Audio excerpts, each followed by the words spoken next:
시작. 오늘도 하나님의 저를 찾은 여러분들에게 주의 은혜와 사랑이 넘치시기를 주님의 이름으로 축원합니다. 따라해보세요. 아멘. 사람은 몸만 있는 게 아니라 영과 혼이 있잖아요. 몸도 건강해야 되고 혼도 건강해야 되고 영이 건강해야 통전적 인간이라고 그래요. 전체적으로 다 건강해야지 몸만 건강한데 영이 안 되면 죄 짓게 됩니다. 성령 충만한 것 같은데 몸이 시원찮잖아요. 그것도 별로 은혜가 안 됩니다. 다 같이 건강하게 살으려면 여러 가지 영양분을 공급받아야 돼요. 일단 몸이 튼튼하려면 잘 먹어야 돼요. 잘 드세요. 입맛이 없어요. 그래도 먹어야 돼. 내가 고3 때 담임선생님 면접하잖아요. 담임선생님 면담을 하러 가면 선생님이 이게 물어본다고. 근데 내가 그때 그 질문을 아직도 기억하는 게 뭐냐면 날 보고 뭐라고 하시느냐면 뭐 어떻게 공부하냐 이런 얘기를 물어보는 게 아니라 영양제 먹냐고 물어보더라고. 내가 부실하게 생겼나? 그랬더니 선생님이 하시는 말씀이 영양제를 먹어야 공부가 된다는 거예요. 난 그게 이해가 안 됐어요. 아니 왜 영양제를 먹고 공부를 하지? 근데 초등학교 때나 중학교 때나 고등학교 1학년, 2학년 때는 영양제 안 먹어도 그냥 자기 체력을 할 수 있지만 공부를 너무 많이 해야 되잖아, 고3 때가 되면. 그래서 체력이 있어야 실력이 쌓아진다는 거예요. 그러면서 체력이 없으면 공부를 못하는 거라고. 자기가 공부를 못하는 이유가 뭔지 알겠어요? 체력이 안 되는 거예요? 머리가 안 되는 거예요? 체력이 안 돼. 나는 영양제 안 먹고 공부해왔는데 그래서 공부를 못하는 거예요. 이게 공부를 하는 힘이 들도록 공부해본 적 있으세요? 커피 날 만큼 공부해본 적 있어? 영양제를 먹어야 몸이 튼튼해져요. 내가 대학교 들어가가지고도 공부를 하는데 보통 한두 시까지는 공부를 하게 되거든요. 새벽에 그때는 그게 공부가 참 재밌었어요. 공부를 열심히 하다 보면 커피도 나고 그런다고. 그럴 때는 보약이라도 한 잔 더 먹어야 돼. 이게 체력이 안 되면 공부 안 됩니다. 자, 부모님들에게 자 물어봐요. 우리 애들이 공부를 못하는 게 머리가 나빠서예요? 체력이 안 돼서예요? 체력이 안 돼서요. 그러면 애들을 먹여야 돼. 아침에 공부를 잘하기 원하거든 엄마들이 아침을 먹이고 영양제도 먹여야 돼요. 자, 학생들한테 물어봐. 너희들이 공부를 못하는 이유는 체력이 안 되는 거야? 머리가 안 되는 거야? 머리가 안 되는데 쟤네들은 머리가 안 되는 거야. 자, 그러면 이게 문제가 심각해. 그러면 머리 좋아지는 약도 먹어야 되고 몸 좋아지는 약도 먹어야 돼. 하여튼 몸이 튼튼해야 공부도 합니다. 그래서 실력은 체력이라는 말이 있어요. 학생들에게 부탁해요. 열심히 잘 드셔. 엄마가 안 챙겨주면 챙겨서 먹고 모자라면 영양제라도 갖다 먹어야 돼. 영양제라도 먹어야 체력이 돼. 내가 오늘 아침에 우리 집사람하고 같이 밥을 먹으면서 야, 내 이름 몇 명 불렀어. 예배 시간마다 좋은 사람들이 있어요. 나는 아무리 생각해봐도 이분들이 믿음 없다고 느껴지지는 않아. 믿음이 있으니까 온 거야. 근데 그렇게 졸아. 어떤 분은 코 골고 자. 근데 이거 왜 그런 거냐면 왔다는 건 일단 믿음이 있다고 인정을 해. 근데 체력이 안 돼. 야, 저 코스트코에 가가지고 비타민이든 종합 영양제든 한 20개를 사와. 그래가지고 좋을 때마다 하나씩 줘. 이렇게 영양제를. 그래가지고 좀 안 좋을, 이게 체력이 안 돼서 주는 거겠지. 체력이 안 돼서. 내가 지금 영양제 주고 싶은 사람 몇 명 있어요. 몸이 튼튼해야 돼. 그래야 믿음 생활도 잘하는 거지. 이게요, 체력이 받쳐져야 영이.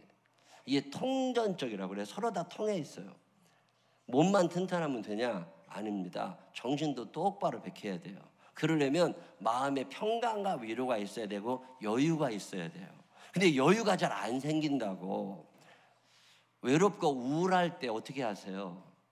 외롭고 우울할 때 참 여러 가지 방법이 있을 거예요. 제가 미국에 한번 갔더니 그 미국 서부 쪽에는 한국 사람들이 많이 사는데 미국 동부에도 조금 살아요. 근데 미국 중부 쪽에 가면 사람이 많이 안 삽니다. 한국 사람들이.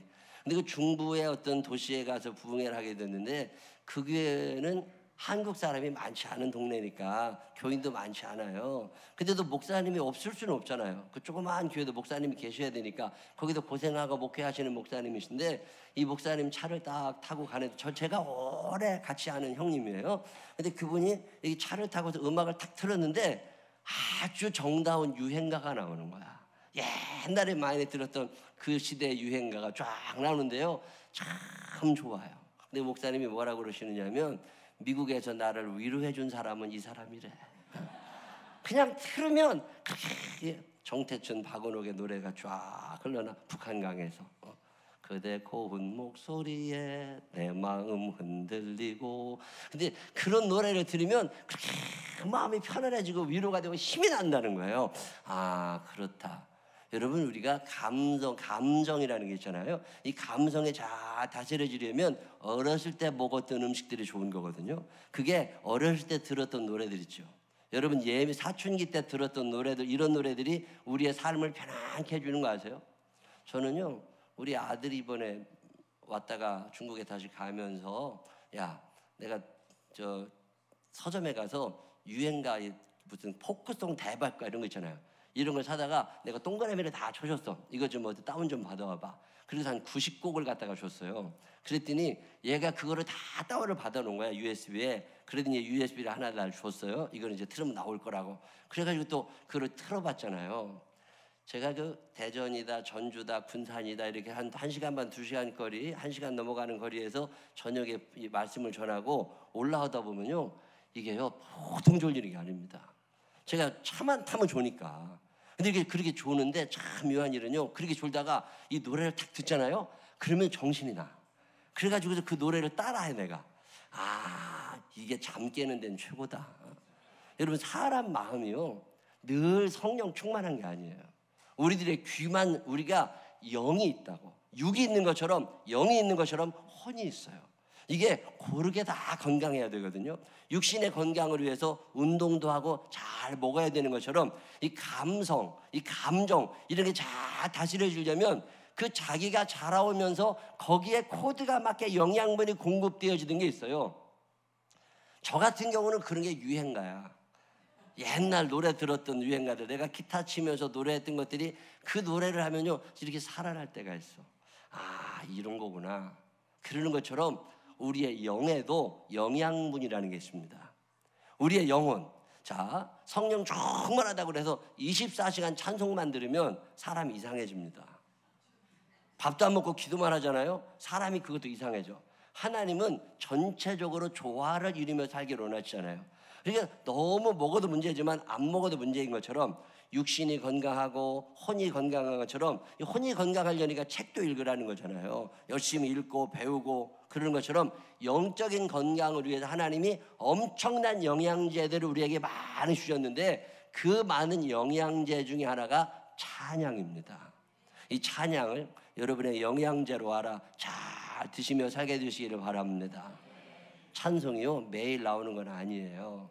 근데 신앙생활 하다 보면 하기 싫은 날이 있어요. 하나님이 멀어지게 느껴지는 날도 있고 실망스러운 날도 있고 절망하고 싶은 날도 있다고. 또 반면에 너무 감격스러운 날도 있어요. 이런 때 영양분을 섭취할 수 있는 게 찬양이라는 거예요. 저는 이게 설교 준비를 하고 목회를 하나 가다가 참 어렵다, 힘들다, 이걸 어떻게 해야 되나. 지금이야 제가 부목사님들이 계셔도 좀 편안한 편이지만 옛날에 아무도 없을 때는 혼자서 일주일에 설교를 15번씩 했다고. 15번 설교를 매일 혼자 하잖아요. 사람이 미칩니다. 밥 먹는 시간, 잠자는 시간 외에는 성경 보고 앉아 있어야 돼. 그리고 성경을 본다고 말씀이 떠오르는 게 아니에요. 하나님이 그 말씀을 주시는 게 아니라고. 그럴 때는 대개 저의 경우에는 기도원에 갔어요. 가까운 기도원, 1시간 거리 안에 있는 기도원에 가가지고 기도방에 들어가잖아요. 근데 예배도 드리고 기도방에 들어가면 기도를 하고 싶지만 기도할 만한 사람들은 기도원에 안 옵니다. 기도가 안 되니까 거기 오는 거고 형편이 안 되니까 거기 오는 거예요. 그럴 때는 거기 가서 뭐 기도하려고 애쓰는 게 아니라 기도굴에 들어가서 그냥 앉아 있어요. 그러면서 제일 쉬운 게 뭐냐면 찬양하는 거예요. 내가 알고 있는 모든 찬양을 다 불러. 1절, 2절, 3절, 4절 또 부르고 또 부르고 또 부르고 찬송가를 들고 들어가서 1장부터 계속 부를 때가 있고요. 어떤 때는 내가 좋아하는 찬송만 골라서 계속 불러요. 한 1시간쯤 찬양하잖아요. 야, 신기한 일은요, 힘이 나. 그리고 그렇게 멀리 느껴졌던 하나님이 가깝게 느껴져. 이런 경험을 해보신 분들만 아멘 한번 해봐요. 여러분, 찬양이 아무것도 아닌 것 같지만 이 찬양을 우리 하나님께 계속 드리게 되면 하나님이 그 찬양을 받고 기뻐하시면서 우리에게 힘을 공급하여 주십니다. 이 영적인 힘이 공급되면 하나님과 가까워지게 느껴지고, 아, 하나님이 나와 함께 하시는구나, 아, 내가 괜히 그랬네, 이런 생각도 나고, 또 기도하고 또 말씀 보다 보면 영감이 떠올라요. 그리고서 이제껏 살아온 거잖아요. 여러분, 사는 날 동안 찬송 많이 들으시기를 바랍니다. 그리고 찬양을 많이 부르세요. 저만 그런 게 아니에요. 구약 성경에 보면 엘리사라는 사람이 나옵니다.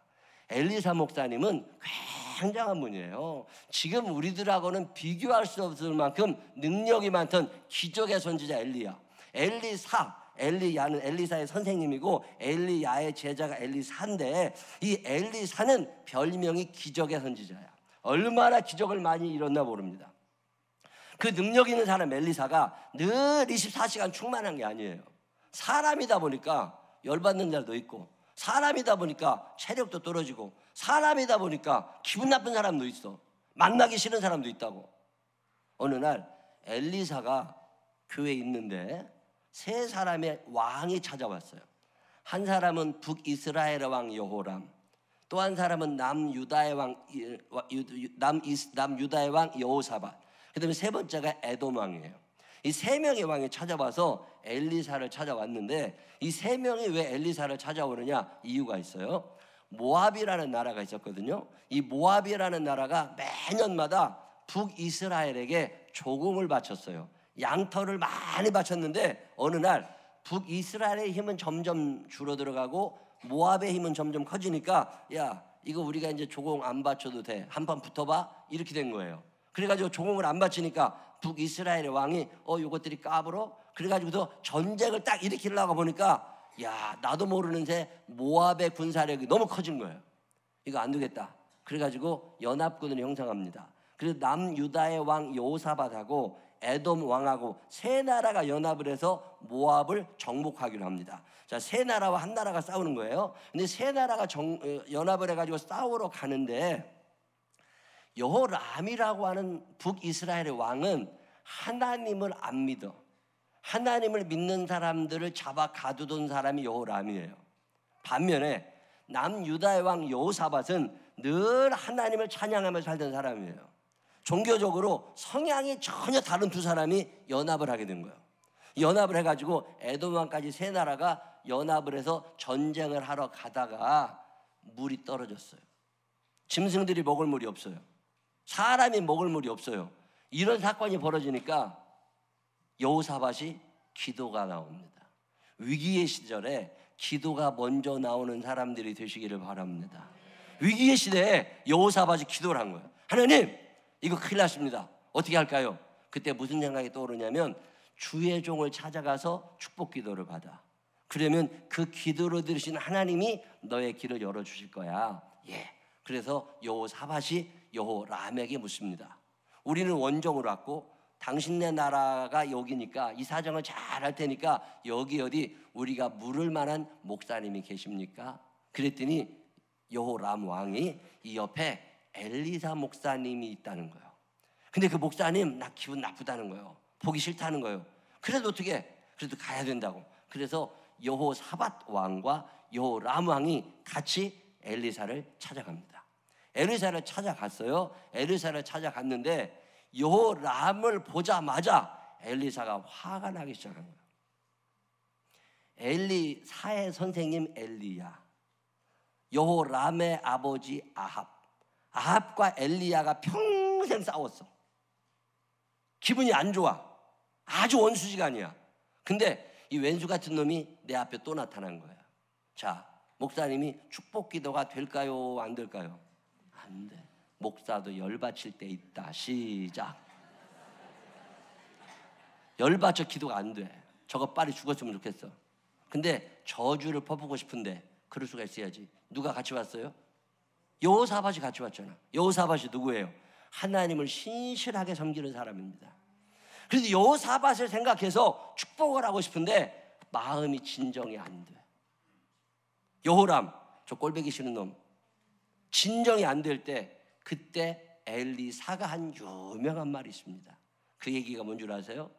검은 고 달자를 데려와라. 이게 무슨 얘기냐면 내 마음이 지금 편치 않아. 내가 하나님을 만나고 하나님께 간구해야 되는데 내 마음이 열리지 않으니까 검은 고 달자, 음악, 성가대를 동원하라 그 말이에요. 찬양팀을 좀 동원해서 우리가 찬양하자. 내가 그 찬양을 드리면 힘이 좀 날 것 같다. 그래도 그때 여호사밧 왕이 성가대를 동원해서 찬양을 하기 시작합니다. 이 찬양을 듣고 나니까 엘리사의 영혼이 하나님께로 점점 가까이 가요. 여호람을 보면서 마음이 막 요동쳤었는데 이 요동치던 마음이 가라앉으면서 다시금 그의 마음이 원상태로 돌아오기 시작하면서 하나님의 음성이 들리기 시작합니다. 여러분, 하나님의 음성이 전혀 들리지 않을 때 찬양하게 되시기를 바랍니다. 저는 이거 잘합니다. 요즘에도 혼자 내려와도 찬양할 때가 많이 있습니다. 하나님의 음성이 들리지 않을 때, 어떻게 해야 될지 알지 못할 때 하나님 앞에 앉아 찬양하세요. 그리고 찬양이 안 되거든 듣기라도 하세요. 그러다 보면 내 영이 살아나는 것을 느끼게 됩니다. 그래서 성경은 이 찬양을 영양제라고 표현하는 거예요. 엘리사뿐이 아닙니다. 신약 성경에 가면 바울과 실라가 나옵니다. 사도행전 16장에 보면 바울 목사님이 빌립보라는 도시에 가서 복음을 전하러 갔다가 귀신 들린 여자를 보고 귀신 들린 여자의 귀신을 쫓아줍니다. 근데 귀신 들린 여자가 하던 일이 뭐냐면 점 쳐서 돈을 버는 거거든요. 근데 귀신 들린 여자가 점을 치면 귀신 들린 여자를 소유하고 있는 원 주인이 돈을 벌어. 재주는 누가 넘고 곰이 넘고 돈은 누가 벌어요? 떼놈이 벌어 간다는 말 그랬잖아요. 그런 것처럼 점은 누가 쳐? 귀신 들린 여자가 점을 치고 돈은 누가 벌어요? 주인이 돈을 벌어. 근데 바울 목사님이 가다 보니까 이 여자가 너무 안 돼 보여. 귀신 들려서 시달리고 사니까 기도해서 귀신을 내어 쫓아버립니다. 그랬더니 그 다음 날부터 점괘가 안 맞아. 손님이 뚝 끊어졌어. 그러면 이게 무슨 죄에 해당되는 거예요? 바울이 무슨 죄를 저지른 거예요? 영업방해가 된 거야. 영업방해가 돼가지고 고소가 일어났어요. 그래가지고 잡혀갔어요. 잡혀가가지고 이방인이다 보니까 정당한 절차의 재판을 받지 않고 그냥 두드려 맞았어요. 그래가지고 거진 죽을 만큼 맞고서 감옥에 천을 말았습니다. 바울 목사님과 같이 갔던 신라라는 집사님이 계셔. 바울 목사님과 신라 집사님이 같이 감옥에 갇혀있는 그날 밤에 바울 목사님이 아주 업그레이드가 된 게 아닙니다. 다 죽게 생겼어요. 억울하잖아. 나는 불쌍해서 하나님의 뜻대로 귀신을 내어 쫓아주었는데 상을 받아야 될 내가 벌 받은 것처럼 돼가지고 몸뚱아리는 아파 죽겠지, 힘은 없지, 밥은 안 먹히지. 그날 바울 목사님이 한 게 뭐예요? 그때 찬양을 하는 거예요. 그 감옥에서 바울 목사님이 하나님을 찬양합니다. 근데 바울과 실라가 빌립보 감옥에서 하나님을 찬양하니까 이 찬양 소리를 들으신 하나님이 너무 기뻐하시는 거예요. 그 힘든 가운데서도 네가 찬양을 잊지 않는구나. 바울 목사님은 힘을 내고 싶었어. 주저앉고 싶지 않아서 열심히 찬양할 때 그 찬양을 들으신 하나님께서 감격하시면서 천사를 보내주셔서 감옥문을 열어주시고 착고를 풀어주시고 이런 기적이 일어나기 시작하면서 빌립보라는 도시에 교회가 하나 생겨나기 시작하는데 그 교회가 빌립보 교회예요. 만약에 그날 밤 바울 목사님이 찬양하지 아니하고 기죽어 있었다면 빌립보 교회는 없어졌고 빌립보 교회가 없으면 우리가 잘 알고 있는 빌립보서가 쓰여질 리가 없어. 여러분 힘들 때 어떻게 하세요? 하나님 앞에 찬양할 수 있는 사람들이 되시기를 바랍니다. 기운이 넘치는 날 여러분 어떻게 하세요? 그런 날도 하나님 앞에 찬양하시기를 바랍니다. 구약 성경에 찬양 잘하기로 유명한 사람이 다윗입니다. 다윗은 일생을 살아보니까 이것만큼 좋은 영양제가 없더라는 거예요. 요즘에 병원마다 가보면 무슨 영양제가 어디에 좋다, 무슨 영양제가 어디에 좋다 맞으라고 자꾸 나오는데 영적인 영양제 중에 다윗이라는 사람 생각에 최고 좋은 건 찬양이더라는 거예요. 그는 어렸을 때부터 찬양을 많이 만들었어요. 악기도 만들었어요. 가사도 썼고 곡도 붙였어요. 그래가지고 열심히 찬양하며 살았어요. 그리고 나이가 들었습니다. 이제 죽을 때가 돼가요. 자기 아들 솔로몬에게 왕위를 인계해 주어야 할 때 그가 어떤 중요한 일 하나를 합니다. 그게 뭔지 아세요? 내가 이 세상 살아보니까 찬양만큼 좋은 게 없었어. 힘든 날, 전쟁에 질 것 같을 때도 찬양이 제일이었고, 경제가 어려울 때도 찬양이 제일이었고, 사회 통합이 안 될 때도 찬양이 제일이어서 하나님께 영광 돌릴 때 하나님이 해주신 거고, 그 찬양을 통해서 하나님이 영광 받으시고 내가 위로받고 힘을 얻었어. 그래서 솔로몬 너 찬양해야 돼 그러면서 이스라엘 인구조사를 시작합니다. 그때 레위인들이 38,000명 있었어요. 38,000명의 레위인들 중에서 4,000명을 성가대로 따로 조직을 합니다, 다윗이. 그래서 너희들은 밥만 먹고 찬양만 해. 그래서 찬송 열심히 연습하게 하고 그들의 생활비를 다 지원을 해줘요. 이스라엘의 예배는 찬양으로 시작해서 찬양으로 이어지다가 찬양으로 끝납니다. 하루에 여러 번 예배를 드리다 보니까 한 사람이 계속 찬양을 못해요. 그래서 4,000명을 조를 나눕니다. 조를 나눠가지고 12명 조를 다 나눠가지고 순서를 정해주고 그 시간이 되면 그 사람들이 가서 계속 하나님을 찬양한 거예요. 그게 다윗이 마지막에 해놓은 일 중에 하나예요. 왜? 찬양만큼 더 좋은 영양제가 없고, 이 영양제가 떨어지면 너희들 하나님에게서 멀어진다. 너희들의 영혼이 잘 되려면 영이 살아야 돼. 이 영을 살리는 데는 찬양이 좋아. 우리 생명나무 교회가 찬송의 뜨거운 교회가 되시기를 바랍니다. 열정적인 찬양이 있는 교회가 되시기를 바랍니다. 찬송 뜨겁게 하는 거 간단해요. 입만 벌리면 돼요. 찬송 뜨겁게 하는 거 간단해요. 배에다 힘주면 돼요. 어디다 힘주시라고? 어디다가? 배에다가. 자기 배를 두드리면서 여기에 힘이 들어가야 찬양이 나옵니다. 시작. 여기에 힘이 들어가야 찬양. 그 배가 그렇게 나와 있는 데는 이유가 있다니까. 거기다 뭘 집어넣어? 바람을 잔뜩 집어넣고 그 다음에 바람을 쑥 빼면 소리가 나게 돼 있어요. 목으로 하는 게 아닙니다. 배에다 힘을 주고 온 마음을 다해서 하나님을 찬양할 때 하나님이 영양분을 공급해 주시면 이 어려운 세상에 일어나갈 수 있는 힘이 거기에서 나옵니다. 찬송이 뜨거운 사람들이 되시기를 바랍니다. 목을 크게 열어 찬양하게 되시기를 바랍니다. 제가 늘 얘기하지만 우리 교회가 찬양이 참 뜨거운 교회였거든요. 근데 요즘에 들어보면 시들시들해지는 경우가 있어. 제가 늘 얘기하잖아요. 이 찬양 한 곡에 뭘 걸어놓고? 모가지를 걸어. 바울과 신라는 그날 밤에 모가지 걸고 하는 거예요. 이거 하다가 어떻게 죽을 수도 있어. 내일 내가 살아있다 죽었다 보장도 안 된다니까. 그래도 내가 모가지 걸고 찬양하다 보니까 하나님이 감옥문 여시는 거예요. 이 기적을 경험하며 살게 되시기를 바랍니다. 오늘 우리가 읽은 시편 43편이 그 얘기예요. 시편 43편 5절에 아주 멋있는 말씀이 거기 나옵니다. 외웠으면 좋겠어요. 한번 읽어봅니다. 시작.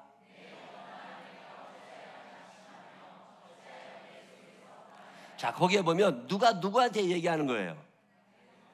누가 누구한테?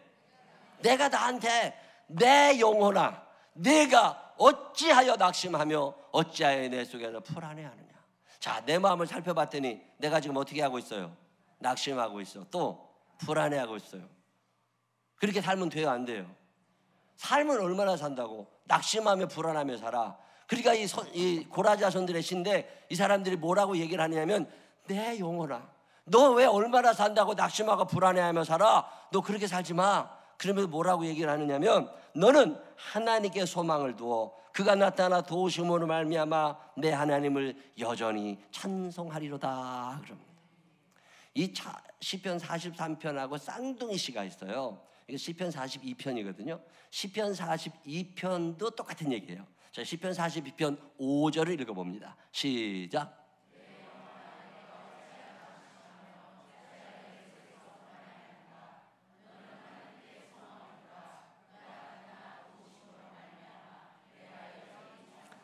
자, 시편 43편 5절과 시편 42편 5절에 단어 하나가 틀려.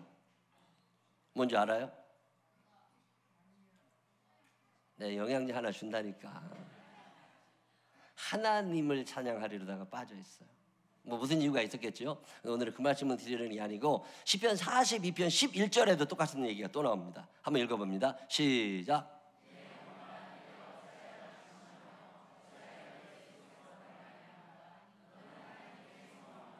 나는 그가 나타나 도우심으로 말미암아 내 하나님을 여전히 찬송하리로다. 아멘.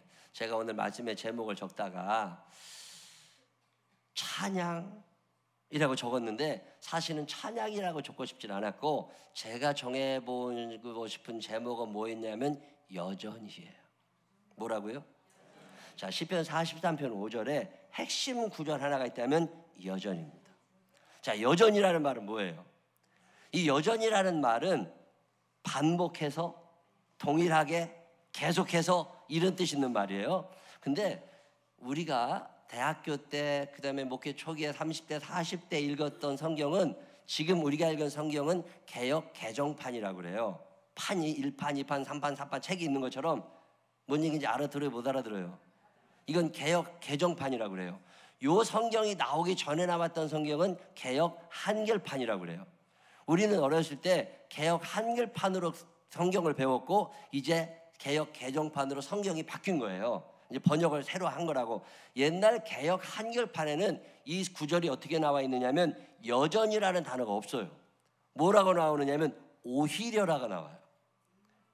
내 하나님을 오히려 찬송하리로다. 자, 오히려와 여전히는 어떻게 달라요? 오히려는 언제 쓰는 말이에요? 시편 43편과 시편 42편을 고라자손들이 써나갈 때 너희들의 상황이 불안한 거 내가 알아. 너희들의 상황이 낙심스러운 거 내가 알아. 그렇지만 거기에다 멈추지 말고 nevertheless, 그럼에도 불구하고 너 하나님을 오히려 찬송해봐. 이게 과거 성경의 번역이에요. 그래서 오히려라는 단어를 썼어요. 근데 지금 성경에는 여전히로 나옵니다. 이게 궁금해 또. 그래가지고 원어를 찾아봤어요. 히브리 말은 어떤 뜻일까? 그랬더니 여전히가 맞아요. 어떤 뜻이 있는 거냐면 기쁠 때나 슬플 때나 낙심할 때나 소망으로 가득 찰 때나 좋은 일 있을 때나 나쁜 일 있을 때나 그 상황에 구애받지 아니하고 나는 여전히 하나님을 찬양할 거라는 거예요. 자, 건강은 언제 지키는 거예요? 건강은 건강할 때 지키는 거잖아요. 자, 그러면 찬양은 언제 하는 거예요? 기쁠 때도 찬양하고 슬플 때도 찬양하고. 우리가 흔히 생각할 때 기도한다, 찬양한다, 삶이 힘들고 어려울 때 기도하라, 찬양하라, 이게 아니라는 거예요. 건강은 건강할 때 지키는 것처럼 기분 좋을 때, 일이 잘 될 때, 감격스러울 때, 그때도 찬양하게 되시기를 바랍니다. 여전히 찬양하는 거예요. 그러다가 삶이 힘들어졌어, 불안해, 낙심이 찾아왔어, 그럴 때도 어떻게 하는 거예요? 그럴 때도 찬양하는 거예요. 공부는 어떤 사람이 제일 잘하는 줄 아세요? 공부는 하던 사람이 제일 잘해. 꾸준히. 밥은 누가 제일 잘 먹어요? 먹던 사람이 잘 먹는 거야. 찬양을 어떤 사람이 제일 잘해요? 하던 사람이 제일 잘하는 거예요. 찬양 산절 안 하다가 삶의 절망이 닥쳐오고 낙심스럽고 불안하다 하려고 그러면 입이 안 떨어져. 그래서 시편 42편 43편에 뭐라고 그러냐면 언제 찬송하리로다? 여전히 찬송하리로다. 옆 사람 손을 꼭 붙잡고 눈을 쳐다보면서 여전히. 시작. 언제 찬양하시라고? 여전히. 제가 이 말씀을 읽으면서 아, 그렇구나. 하나님께서 여전히 찬송하라고. 우리는 낙심될 때, 절망스러울 때, 불안할 때 찬송하고 기도하려고 그래요. 그런 게 아닙니다. 여전히 삶의 상황에 구애받지 말고 여전히 영양제를 먹으라는 거예요. 그러다 보면 위기의 순간에 힘이 나옵니다. 어려운 시간에 이겨낼 수 있는 힘이 나와요. 근데 평상시에는 영성생활에 게을리하다가 어려움이 닥치고 내 힘으로 할 수 없을 때 주여! 하나님이 뭐라고 그러시겠어요? 평소에 잘해. 평소에 잘해야지. 그때 와가지고 안 된다니까. 하나님이 우리를 사랑하셔서 신앙생활 잘하라고 주신 영양제 중에 하나가 찬양입니다. 이 찬양이라는 영양제를 잘 섭취하게 되시기를 바랍니다. 많이 들으세요. 많이 들이세요. 제가 이렇게 붕회를 다니잖아요.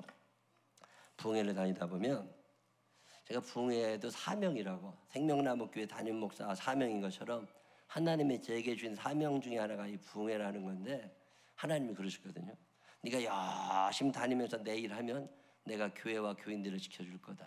그래서 아멘. 그리고 이렇게 힘들지만 다니긴 하는데 제 나름대로 배우는 게 너무 많습니다. 그 중에 하나가 뭐냐면 신앙생활의 고수들이 너무 많다는 거예요. 야, 참 대단한 분들이 세상에는 너무너무 많아. 세상은 넓고 고수는 많다. 시작. 다시 한번 시작. 옆 사람 손을 꼭 붙잡고 눈을 쳐다보면서 알고 보면 저도 참 고수입니다. 시작.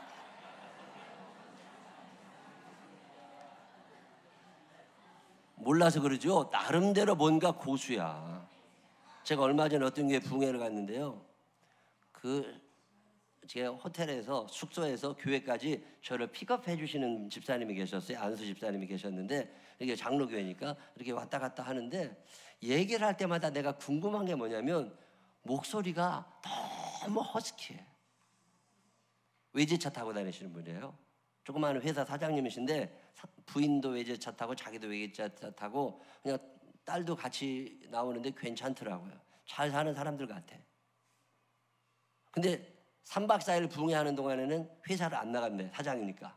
그리고 저한테만 신경을 써서 저를 데리고 부흥회 잘 하시라고 차를 타고 왔다 갔다 해주는 그 일만을 전담하셔요. 이 양반이 회사 문 닫아놓고 와가지고. 회사는 딴 사람들이 하니까. 근데 밥을 한번 사준다고. 그래도 점심을 얻어먹는데 내가 물어봤어요. 보통 사람들하고는 목소리가 다르다. 그랬더니 자기도 이게 고민이래요. 목소리가 너무 쉬웠어.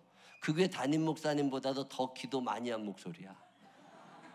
그래가지고서 내가 목소리가 참 그렇다고 그랬더니 그분이 나한테 하시는 말씀이 뭐냐면 목사님 목소리도 만만치는 않은데 목사님도 고민이 많으시겠다고. 그러면서 뭐라 그러냐면 자기가 은혜를 받은 다음에 하나님을 만나고 난 다음에 너무 감격스러워서 하나님께 드릴 건 없으니까 돈도 없고 어렵게 살 때 그냥 찬송만 하고 살았대요. 내 하나님께 찬송을 드리고 싶어서 그렇게 열심히 찬송을 했대요. 시간만 나면 교회 와서 소리 질렀대요. 기도는 잘 못하고 찬송은 그렇게 열심히 부르다가 너무 찬송을 많이 해가지고 목이 쉬어버렸대요. 그래가지고 병원에 갔더니 의사 선생님이 목 쓰지 말라고 그러더래요. 근데 목 쓰지 말라고 그러는데 약을 처방받아 갖고 왔는데 그래도 찬양하고 싶더래. 하나님을 만나고 났더니 하나님이 너무 좋고 그분의 은혜가 너무 감사해서 그래 그냥 계속 찬양을 하다가 목이 아예 이렇게 되어버렸다는 거예요. 저녁에 예배 드리는데요, 맨날 앞자리에 앉으셔서 60 넘으신 분이 손을 들고 그렇게 찬양을 열심히 하시는 거예요. 야, 저게 괜히 저런 목소리가 나오는 게 아니다. 이미 포기하셨대요. 목소리는 하나님께 가면 되는 거지. 이깟 목소리가 뭔 성이 있느냐고. 그리고 열심히 하시니까 하나님 이쁘신 거라. 그래서 이렇게 만져주셔요. 토목일 뭐 이런 거 하신다고 그러더만 요즘에 공사가 없어가지고 많이 힘드시겠다고 그랬더니 참 희한한 일은 일이 안 끊어지신대. 그런데 계속 잘 된대. 내가 넷째 날 3일 동안 회사 문 닫아놨으니까 자기는 안 나갔으니까 다른 사람들이 일을 했으니까 내가 부담스러운 거예요. 그게 보통 부담스러운 게 아니에요. 내가 차 끌고 왔다 갔다 한다는데 굳이 담임 목사님이 이 사람은 매년 부흥회 때마다 이걸 하는 사람이래. 그러니까 그냥 그런 줄 알고 그냥 기쁘게 하시는 거니까. 근데 나는 부담스럽잖아요. 그래가지고서 기도가 저절로 나온다니까.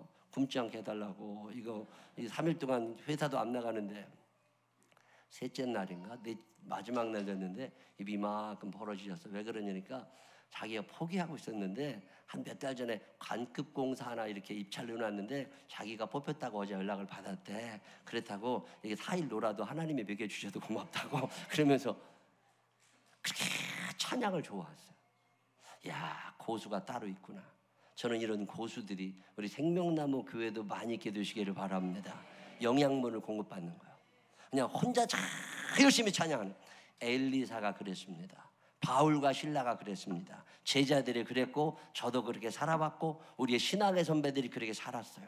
이 찬양을 통해서 영향을 공급받은 사람들이 여전히 내가 주님을 찬양할 거다. 낙심한 날도 불안한 날도 기쁜 날도 나는 여전히 주님을 찬양할 거다.